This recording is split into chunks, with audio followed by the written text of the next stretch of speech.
gue pernah lihat di media, Oke. dia posting Indomie atau nasi goreng, lupa gue.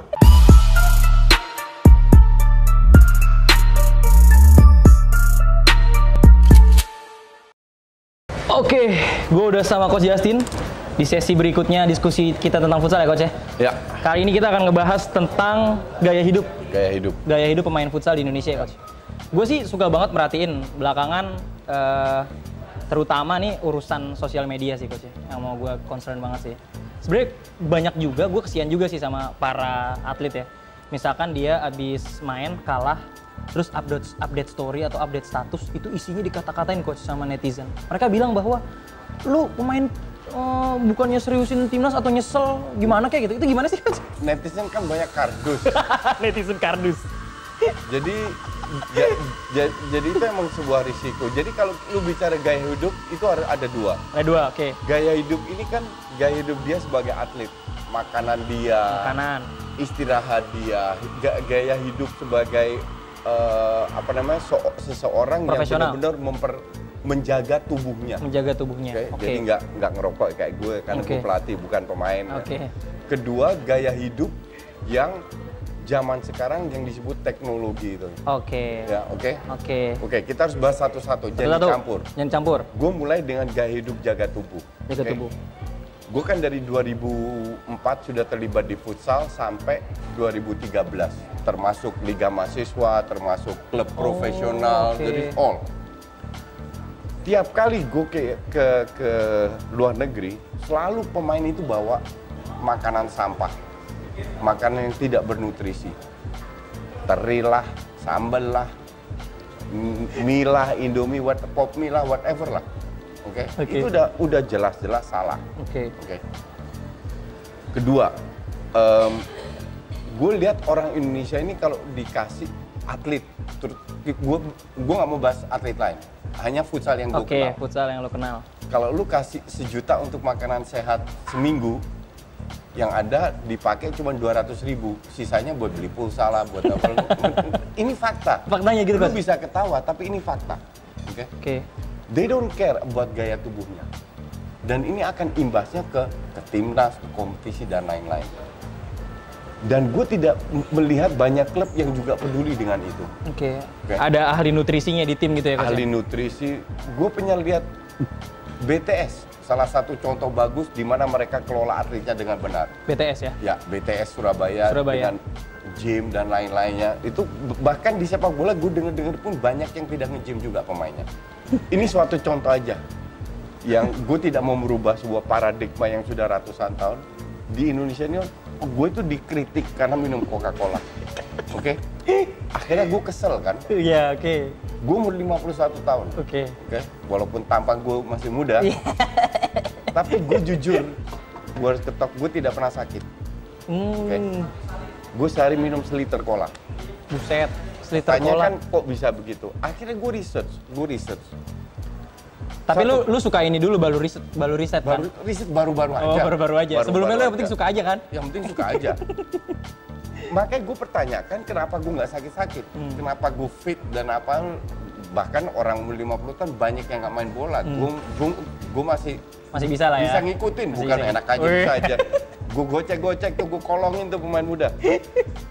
Ini kalorinya, kenapa gue bahas kalori dulu, itu kan yang kita bakar. Betul. Ini kalorinya 70, jadi kalau gue 3 kali seliter, 3 kali 210 per hari dari Coca-Cola. Oke. Nasi putih tahu kalorinya berapa? Hanya nasi putih sepiring 240 kali 3 yang lu makan. Gile. Kalau lu tidak bakar akan jadi apa? Jadi lemak. Dan malam-malam nggak ngapa-ngapain. Dan itu kan gula yang ada di dalam nasi juga. Iya kan? Jadi kalau di Indonesia banyak yang diabetes dan gemuk lainnya, ya itu karena nasi, bukan karena Coca-Cola. Lu kalau nggak percaya, lu research, lu googling, Justin ngomong bener atau enggak. Oke? Jadi ini memang agak ekstrim. Jadi kalau orang bilang, kan kita butuh kalau nggak makan nasi nggak nendang, itu bullshit. Bullshit ya?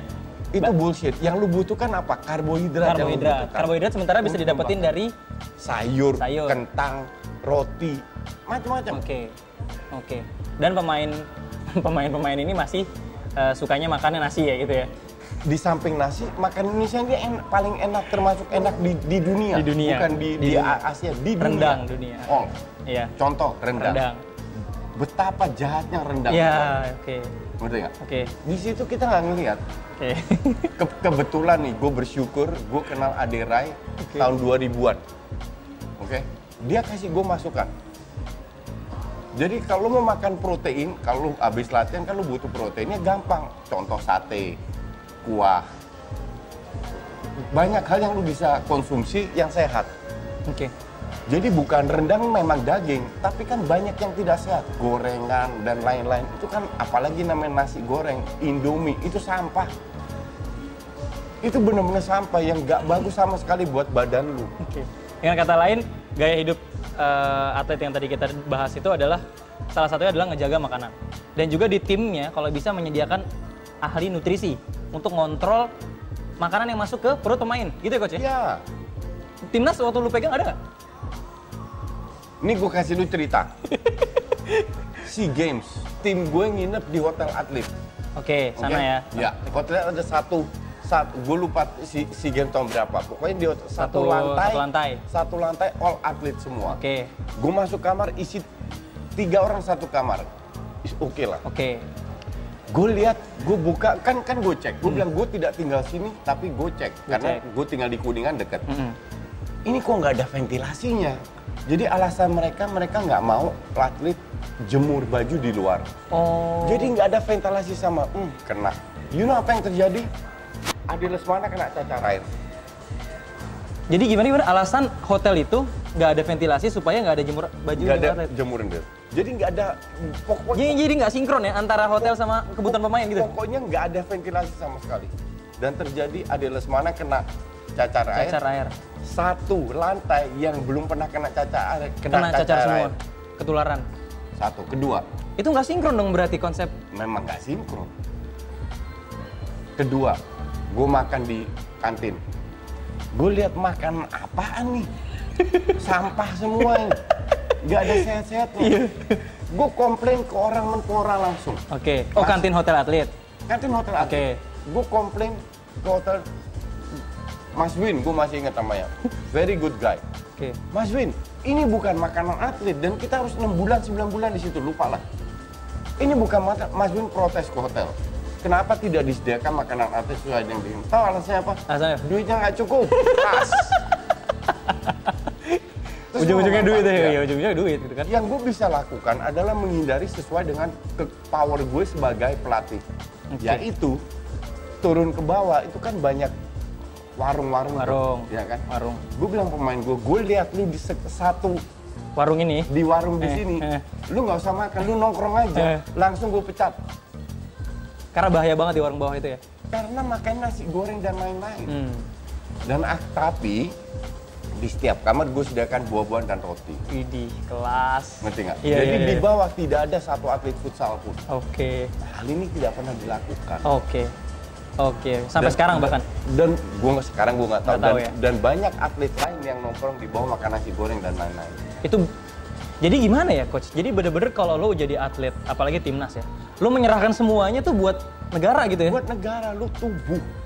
Jadi jangan memuaskan lidah itu tadi ya? Iya, lu makan untuk tubuh, bukan untuk lidah. Orang kita itu makan untuk lidah. Dan makannya banyak nasi lah, apalah. Lu kalau kerja berat, makan nasi sih nggak masalah. Tapi kalau secukupnya malam, terutama hindari nasi malam. Malam, di atas jam 7 tuh kan, infonya tuh. Ya. Kalau bisa di atas? Kalau bisa, nggak usah. 3 hari sekali nasi. Kayak gue biar awet muda loh, biar banyak fansnya loh. Gue mau ngikutin 3 hari nasi. Gitu. Bener-bener masih hidup gue. Oke. Ya berikutnya, tadi kan kita bahas, itu tentang gaya hidup kan? Makan. Itu gaya hidup, makanan. Sekarang gaya hidup sosmed dan lain-lain. Gue pernah baca lucu. Jadi gue nggak mau sebut merek, ada sebuah website bola bilang, kan dikritik terus. Banyak netizen yang agak pintar dikit bilang, ini pengaruh terlalu banyak. Sosmed? Banyak media exposure. Media exposure. Ya, biasanya buat pemain muda tuh ya? All. Ya. Gara-gara terus website itu protes. Emang masuk berita aja, terus kita disalahin gara-gara itu? Enggak. gue tidak setuju dengan pernyataan website itu. Karena pengaruh media terhadap psikologis pemain itu besar sekali. Sangat besar. That's why nggak usah di Indonesia, di luar banyak sekali latihan handphone mati. Pada saat menjelang latihan di ruang ganti atau menjelang pertandingan handphone disita semua. Atau dimatiin. Di MCT wifi itu nggak ada, dimatiin sama Pep. Sama Pep. Jadi nol, lu nggak bisa. Tapi kan dia punya pakai data. Ya, dalam arti untuk pemain nggak boleh. Jadi mereka tadi tidak disediakan fasilitas gitu ya. Mereka masuk stadion, mereka harus fokus. Jadi untuk gue, kita harus mengikuti teknologi lah.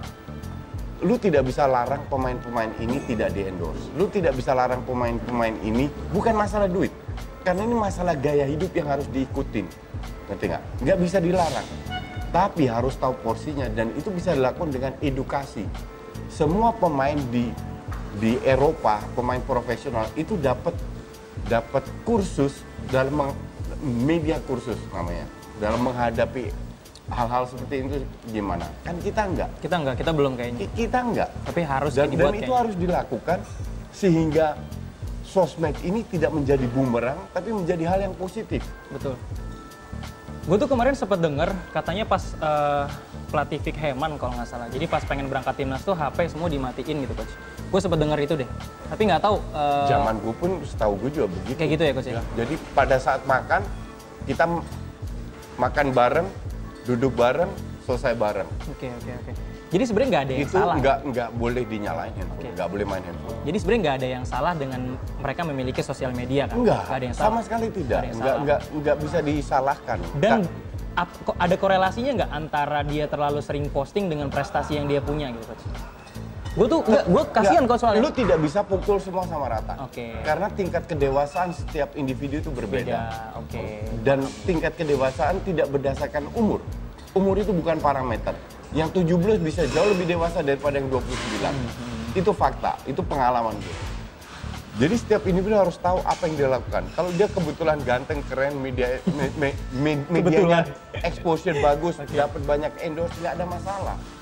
Cuman lu harus tahu kapan, bagaimana menghadapi para kritik dari netizen kardus ini. Lu kalau satu orang bilang jelek dan 1000 orang bilang jelek kan beda, tanggapannya kan beda. Kalau 10 orang bilang lu emang nggak ngerti bola, ya. Tapi kalau 1000 orang yang bilang kan beda. Ngerti nggak? Gue inget banget pernah ada yang bilang bahwa waktu itu ada salah satu atlet coach, abis dia gagal. Terus dia sampai takut update Instagram karena takut diserang. Dan ketakutan ini sebenarnya berbahaya buat psikologi dia juga. Betul. Jadi netizen kardus harus netizen kardus tidak bisa dibahas. Tidak bisa. That is the problem. Gue kan mengalami hal itu dari semua komentator. Makanya lu blok ya? Dari semua komentator yang ada, lu yang paling banyak hatersnya kan gue. Tapi yang paling banyak fansnya lu juga coach. Yang paling banyak fansnya gue juga. Cuman I know how to handle them. Gue tahu komen mana yang gue harus blok, komen mana yang gue tidak blok. Dan kadang-kadang mereka itu nggak sadar bahwa gue memainkan mereka. Tapi caranya gimana, kenapa gue memainkan, gue nggak mau bahas di sini. Pokoknya rahasia lah ya. Semua itu sudah gue kontrol. Semua fans atau haters yang ada di Twitter, yang ada di IG dan di YouTube, itu udah gue kontrol. Itu gue mainkan mereka semua. Tapi mereka aja nggak sadar. That's good. Oke. Nah ini yang harus diajarin oleh para pemain ini, kapan mereka harus bereaksi. Aksi is reaksi. Kalau lu reaksi, kalau lu banyak berkuar-kuar dan lain-lain, ya lu main ancur ya, lu siap-siap aja. Siap-siap aja dibully ya. Jadi kayak Balotelli contohnya. Oke. Jadi semakin banyak lu posting, tapi ternyata nggak ada korelasinya atau nggak sejalan dengan prestasi yang lu dapatkan di lapangan, siap-siap aja. Lebih banyak reaksi dari lu. Jadi aksi menghasilkan reaksi, kira-kira gitu ya coach ya. Terus nih gue ada satu pertanyaan terakhir nih. Kalau menurut lu coach, seandainya kan kita punya media bola lop ya. Iya. Futsal punya media bola lop yang ya the biggest lah dan satu-satunya mungkin ya yang paling terkenal gitu ya. I think the biggest dan satu-satunya. Iya betul. Dia kan sering posting setelah pertandingan, terus juga di tag nama pemainnya apa segala macam. Terus si pemain itu mau nggak mau yang tadinya nggak terkenal jadi terkenal, yang bahkan cuma fotonya doang tapi di tag juga segala macam, jadi dia dapat exposure. Menurut lu itu positif nggak, Coach? Ini kembali lagi sebuah contoh di mana kita harus memanfaatkan sebuah medium. Zaman gue nggak ada bola lob dan lain-lain. Okay. Bahkan gue bersyukur harus ada bola lob, ya kan? Karena kalau lo berharap mendingan ada bola lob atau nggak ada? Oh jauh mendingan. Dan jangan satu, ada 10. Ada 10. Seperti yang lu bilang tadi, orang yang nggak ngetop jadi terkenal. Itu kan sebuah hal yang positif. Betul. Bahwa pemain yang terkenal main ancur-ancuran, dikutip juga oleh bola lob, itu hak mereka. Oke. Jadi kita harus bisa terima bahwa hal-hal kemajuan teknologi ini terjadi. Kita yang harus beradaptasi bagaimana menyikapi hal seperti itu. Okay. Kalau lu diserang nggak ada masalah, next time lu bermain bagus, lu buktikan. Dan netizen tujuannya kan sebenarnya bagus. Mereka kan hanya fans yang ingin timnya menang. Timnya menang. Bagaimanapun caranya gitu ya. Bagaimanapun caranya meskipun harus ya gitulah. Maka dari itu mereka harus si sosok icon ini harus lebih bijak lagi. Okay. Mengatur medium seperti bola lob seperti apa. Tapi gue bersyukur ada bola lob. Gitu ya, Coach. Tapi kan kalau di media-media di Inggris tuh parah ya kalau misalkan ngasih kritik ya. Kalau selama ini kan bola lob masih menyebarkan positive vibes lah. Iya. Oke. Bahkan terlalu positif. Oke. Nah, menurut lo apakah bola lob harus mulai shifting untuk bisa misalkan ngeluarin kritik-kritik sedikit? Selama ini kalau gue lihat bola lob kayaknya kritiknya ke federasi sih. Ini pertanyaan yang bagus. Gue bilang bola lob sebagai medium itu harus independen. Oke. Dan ini bukan hanya bola lob. Hampir 90% media di Indonesia lebay. Oke, catat, lebay gue bilang. Dalam arti kurang berani memberi kritikan tidak hanya ke timnas futsal, timnas sepak bola dan lain-lain. Selalu semua menang lawan Timor Leste dipuji. Iya, padahal itu biasa banget. Udah gila-gilaan, udah kayak menang Piala Dunia aja. Dan bola lob melakukan itu ke timnas futsal juga. Lu main jelek harusnya lu hajar. Bukan karena lu lolos. Okay. Lu kan bukan fans kardus. Okay. Yang dihajar nih federasinya atau coachnya atau pemainnya? Whoever. Siapa yang salah harus dihajar.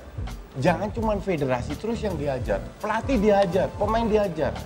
Jadi sebuah medium dan sekarang yang dilakukan oleh bola lob itu semua positif, semua pujian. Main hancur pun tetap dipuji. Enggak, gue tidak setuju itu. Oke. Itu tidak mendidik. Oke. Apalagi lu sebagai medium, orang berpikir lu main jelek kok lu tetap puji gitu loh. Emang lu dibayar? Karena orang berpikir begitu. Oke. Harusnya main jelek bagus sesuai dengan kapasitas, ya dipuji harus dipuji. Kritik harus dikritik. Dan pemain pun siap menerima itu kira-kira, Coach ya? Iya dong. Kalau nggak siap lu jangan main di timnas. Jadi, ini kan masalah mental. Betul. Jadi lu semua yang memang adalah pemain pro yang nonton video ini menerima, kan kita lagi ngebahas tentang gaya hidup, bahwa sosial media itu kritikan dari netizen baik kardus ataupun non kardus, kita harus siap diterima. Harus siap diterima. Meskipun lo dikritik oleh media besar sekalipun. Meskipun gue yang kritik, karena kalau gue mengkritik artinya gue meluangkan waktu untuk mikirin lo. Untuk mikirin lo. Oke. Itu berarti lo taruh perhatian sama dia. Bisa jadi sayang juga. Gue perhatikan dia, gue sayang dia karena gue pengen dia maju. Makanya gue kritik dia. Betul. Oke. Jadi jangan baper. Kalau baper mental lo sampah. Oke. Jangan main futsal, jadi profesional. Mancing aja. Gak dapat ikan lagi orang dia main futsal. Oke, itu aja sesi kali ini untuk diskusi tentang gaya hidup pemain futsal. Mudah-mudahan banyak insight yang lo dapet ya, Coach. Dan mudah-mudahan lo semua yang mungkin nih ada rising star, calon-calon pemain timnas Indonesia bisa mulai meningkatkan mentalnya untuk menerima kritikan dari netizen kardus atau non kardus. Gue pernah kritik satu pemain yang gue kagumin. Satu pemain yang lo kagumin, siapa, Coach? Runtuh Boy. Runtuh Boy. Oke. Runtuh Boy. Terus gue pernah lihat di media dia. Lu ngekritik gimana, Coach? Gue pernah lihat di media, dia posting Indomie atau nasi goreng, lupa gue. Langsung gue bilang, Runtuh Boy, kau ini public figure, memberi contoh yang benar. Jangan lu kasih makanan nggak sehat, mungkin di Instastory kali ya? Instastory, lupa gue di atau Instastory. Oh iya bener sih, bener. Gue kritik di situ, semoga dia sadar. Karena gue sangat sayang sama ini anak. Iya bener ya. Semoga dia berkembangnya dengan benar ya. The best player pada saat ini untuk gue Runtuh Boy. Runtuh Boy ya? Ya. Oke. Gimana dengan Bambang Bayu Saptaji, Coach? Bambang Bayu kan gue dikenal 18 tahun udah ikut gue.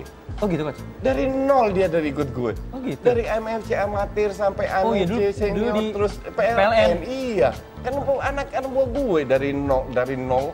Tapi sampai dari Tarkaman. sekarang kan dia paling banyak nih followersnya, Coach. Ini kita ngebahas BBS dulu deh sebentar. Gimana dengan gaya hidup dia? Kalau menurut gue tuh Runtuh Boy itu ibarat Messi, BBS itu ibarat Ronaldo. Runtuh Boy dikasih gift sama Yang Maha Esa. Lo tau nggak kalau istrinya BBS itu pemain gue juga. Jadi dia kenalnya di MFC. Oh, Aji Mas Said dulu ya? Iya, sampai sekarang masih ada MFC. Oh, masih ada? Masih ada. Okay. Jadi gue pernah kritik juga dan gue kasih tahu ke istrinya juga, gue kritik ke Bayu juga, gue bilang semenjak gue tinggal dia nggak berkembang. Mainnya gitu-gitu aja, bagus, one of the best, tapi nggak berkembang yang dimana menurut gue dia bisa lebih baik lagi. Iya. Itu kritik yang gue masukin karena memang Bayu dan Runtuh salah satu yang terbaik. Salah satu yang terbaik ya? Ya. Oke, siap. Seru kan bahasnya? Oke, itu aja. Jangan lupa subscribe channel kita berdua. Ada Coach Justin. Ya, Justinus Laksana ya? Justinus Laksana. Nama YouTube-nya, dan gue Topscore TV. Nanti mudah-mudahan ada konten selanjutnya. Kalau lo ada pertanyaan boleh tulis di kolom komen. Ya. Pastikan lo bukan netizen kardus. Karena malu ntar dibalas sama Coach Justin. Itu aja, terima kasih. Sampai ketemu lagi di video berikutnya.